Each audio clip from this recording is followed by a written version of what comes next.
Waalaikumsalam. Selanjutnya saya persilakan Prof. Darmadi Duryanto, siap-siap Pak Rifki. Terima kasih pimpinan dan Pak Wamen dan jajarannya. Sebetulnya nggak ada Pak Menteri juga nggak apa-apa. Ada Pak Doni di sini. Kalau bapak-bapak ketahui Pak Doni ini powernya lebih besar dari menterinya. Beliau ada pemegang saham RAN, joinannya Raffi Ahmad. Nah, yang pertama, sebetulnya concern hari ini nih bicaranya Danantara. Tetapi karena masih dipanggil Pak Eriknya, kita nggak banyak bisa ngomong dulu. Tapi sebetulnya kenapa konsep super holding ini kan embrio super holding. Embrio. BPI dan antara Pak Wamen Aminuddin ya, dan jajaran dan semuanya. Karena memang ada keraguan di publik bahwa BUMN tidak bisa menjalankan banyak fungsinya karena banyak hal. Satu, dianggap tidak efisien. Kedua, tidak mampu menciptakan sinergi. Ketiga, GCG-nya kurang. Banyak kasus korupsi. Ini di mana-mana dikritik. Walaupun BUMN sudah berusaha untuk membela diri, tapi banyak persepsi yang timbul di luar sana, Pak Doni. Dan yang keempat, yang paling parah nih Pak Aminuddin, intervensi politik ke direksi dan komisaris. Jadi maka timbullah harapan super holding ini dibuat seperti Temasek di Singapura. Jangan ada intervensi. Harus kita akui BUMN sekarang ini intervensinya luar biasa. Dan memang tidak berdaya dan memang tidak bisa dihindari juga oleh Pak Menteri. Nanti kita dengar partai politik ini masuk. Partai politik ini jadi komisaris, jadi dirut. Itu persepsi itu timbul sehingga muncul keraguan mungkin dari Pak Presiden Prabowo untuk menciptakan Danantara. Ini dengan Danantara, dengan konsep Temasek bisa mengurangi yang namanya intervensi politik dan sebagainya. Padahal juga belum tentu juga, ya kan? Belum tentu juga. Indonesia beda dengan Singapura, sangat beda kulturnya. Jadi ini menjadi serius dan harus kita dalami bersama.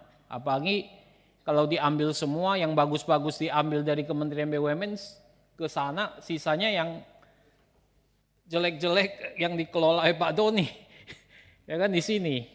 Nah ini problem. Yang kedua adalah saya menyoroti soal ketaatan kita sama hukum, Pak. Pak, sebetulnya saya mau Kementerian BUMN ini taat GCG, taat sama putusan hukum. Ini kan ada larangan. Wamen itu nggak boleh rangkap jabatan. Putusan MK sudah ada 2019. Putusan PUU 80 itu, betul kan Pak? Ada lagi melanggar Undang-Undang Kementerian Negara pasal 23. Melanggar lagi Undang-Undang Pelayanan Publik. Melanggar lagi etika berbangsa dan bernegara TAP MPR nomor 6. Tapi ini kok saya lihat nggak memberikan contoh Pak Wamen. Apa sih yang dikejar?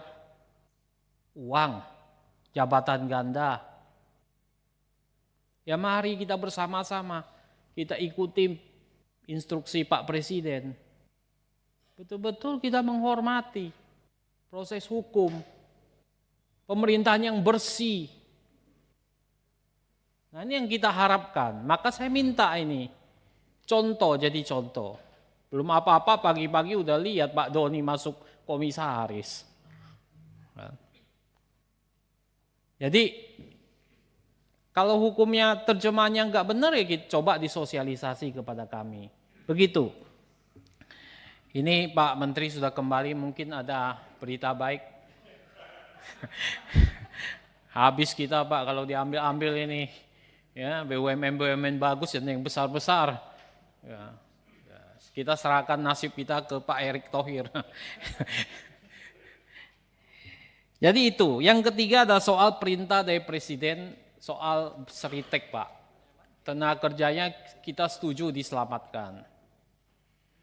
Tapi kalau sampai minta di bailout, saya pikir jangan Pak. Itu kan swasta Pak, lain dengan Garuda. Mau bailout pakai apa?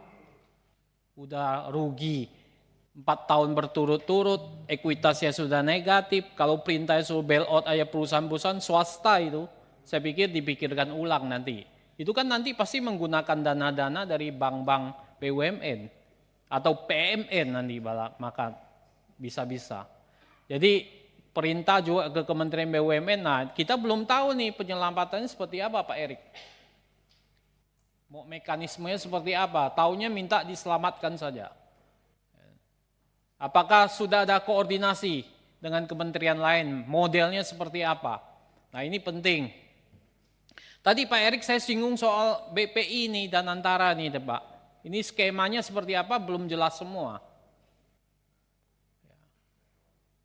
Fungsi sosialnya mau dikemanain nanti kalau semuanya lari ke Danantara ini.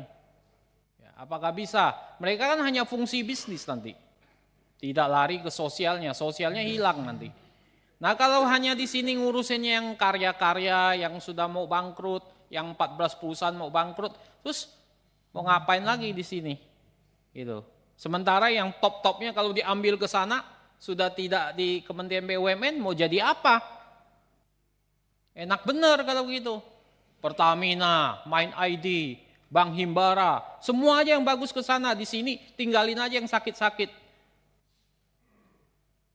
Nah ini skema seperti apa saya pikir harus dijelaskan juga ke Pak Presiden juga Pak. Ya. Karena ini penting sekali. Memang ada persepsi tadi saya jelaskan Pak Erik soal kelemahan BUMN di luar sana. Yang penting, yang mesti dijelaskan terutama oleh Pak Arya lebih kenceng lagi. Kan orang luar menganggap ini kita nggak efisien BUMN, GCG jelek, sinergi nggak tercapai, ya kan? Dan yang paling jelek itu intervensi politik Pak, dianggap penuh dengan intervensi politik. Nah ini hal-hal ini menjadi perhatian. Terus keempat, ini larangan BUMN yang pernah Pak Erik sebutkan soal larangan BUMN punya anak usaha. Ini seperti apa modelnya? Kalau udah keburu punya anak usaha bagaimana?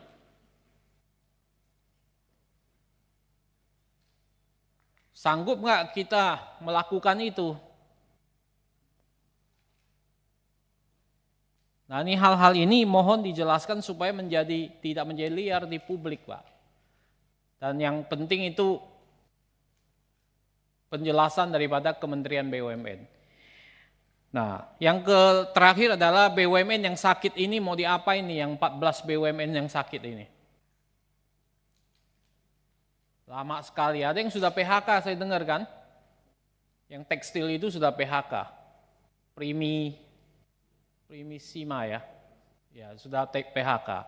Jadi itu ada 5 pertanyaan tadi Pak Erik, nanti mohon diberikan penjelasan. Terima kasih pimpinan. Baik, terima kasih Prof. Selanjutnya saya